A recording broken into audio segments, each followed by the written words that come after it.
So today's video guys ay mag-update tayo kay DIY speaker. Tapos dito na rin. Ayan. Kasi nga sa unang video ko ay maraming hindi nakagets kasi ang akala nila ay comparison video. Hindi po guys, kasi nga ang issue po doon ay dahil nga ang bili ko dito ay 13,000. Sana abot yung 13,000 mo kung magdi-DIY ka, magbi-build ka. Yung spec parang nadaanan ko pero hindi po siya comparison video. Ayan, JBL lover po ako at lagi kong ginagamit to tuwing nagta-travel ako. Ganda ng tunog. Deep. Deep yung bass niya. Clear. All weather pa siya kahit umuulan. Walang problema, okay na okay siya. Yung battery, good na good. Ayan. Ganda yung tunog.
So, merong issue ngayon yung pangbabang speaker niya. Siguro yung napapabayaan ko na may mga music na sobrang lakas yung bass.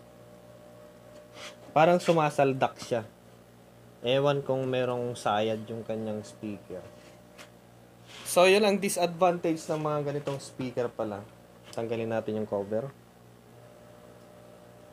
Oops, hindi kasi naka-screw to.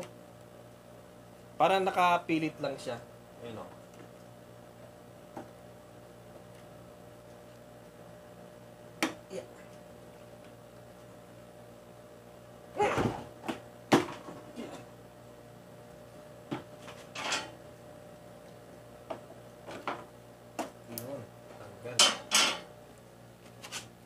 Meron ng division, no?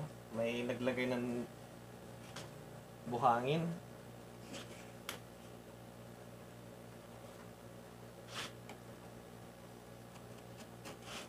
Alam ko, problema niyo rin yung ganito yung mga Ang tawag namin dito, akot-akot.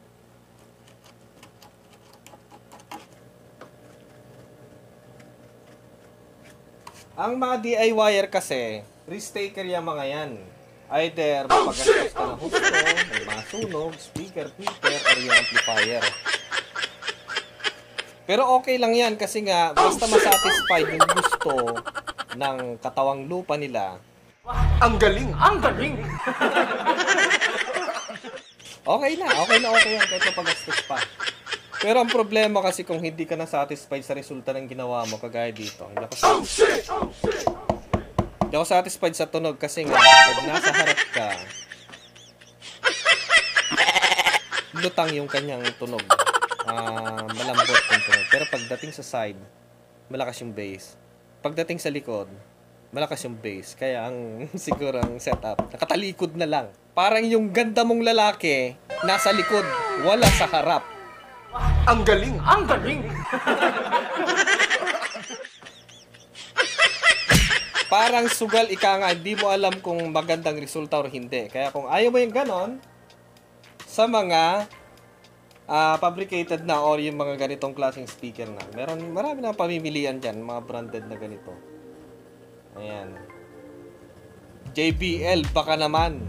Baka naman. Sanay na yan. Parang may sayad siya.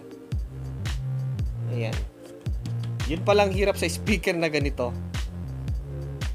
Pero okay lang. At least na-satisfied yung gusto ko. Mapagastos. Ito ang susunod natin. Basta may budget ako, papalitan natin. Susubukan natin yung mas maliit. Okay. Pero okay naman siya kapag medyo hindi naman masyado. Kasi hindi naman siya hindi mo talaga palalabasin yung bass dito. Kasi line array siya. Ayan. Hindi naman siya subwoofer. Okay, at least tulong lang siya yung lagapak ng bass. Kasi kung wala yung lagapak ng bass, ang lambot ng bass.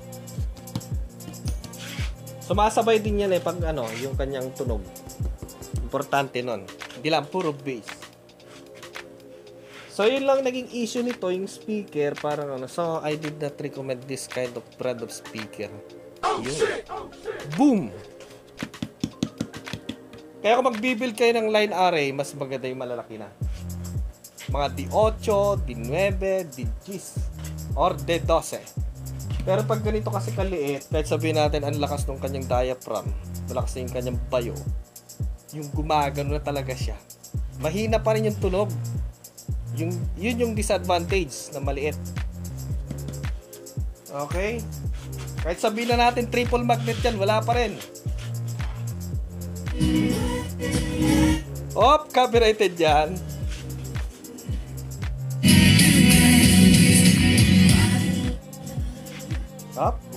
Wag yan. Madadali na naman tayo dyan. Kaya para sa akin, kung kayo tatanungin, kung hindi ka risk-taker, ganito na lang. O kung budget ang gusto mo, yung mga ganito. Patunogin natin.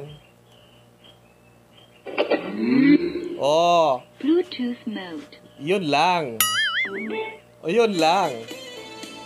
Tumunog siya. At yung siya nga pala guys, yung speaker na grabe na pinapangarap ko. Ngayon hindi na. Yan yung video na yan.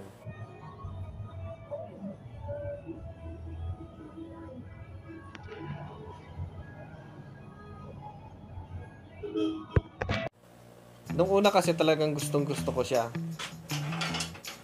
Kaya lang, nung pinatugtog nila, tunog babae.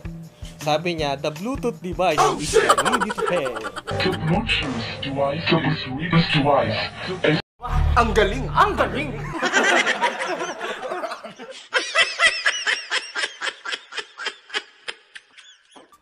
Wow na wow. So, yun lang. Yun lang. So, kung hindi ka risk-taker, sa mga ganun klase, okay yung mga ganitong sa price na lang kayo magbase kung legit or hindi. Pero kung risk-taker ka, pwedeng ganito. At least na-satisfied yung gusto mo. Okay? Nasa timpla na lang yan. Yan, dito at dito. Kasi combination yan Okay?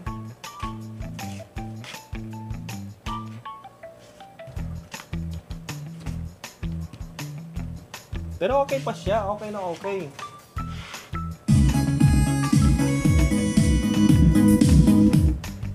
Hanggang doon lang. Huwag masyado.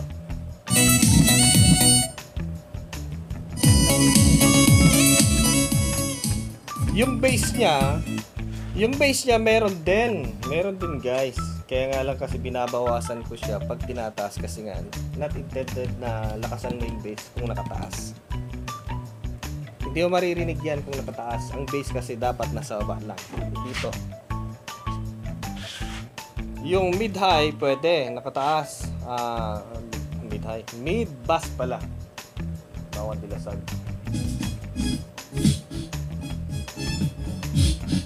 Okay. Ngawit na yung kamay ko.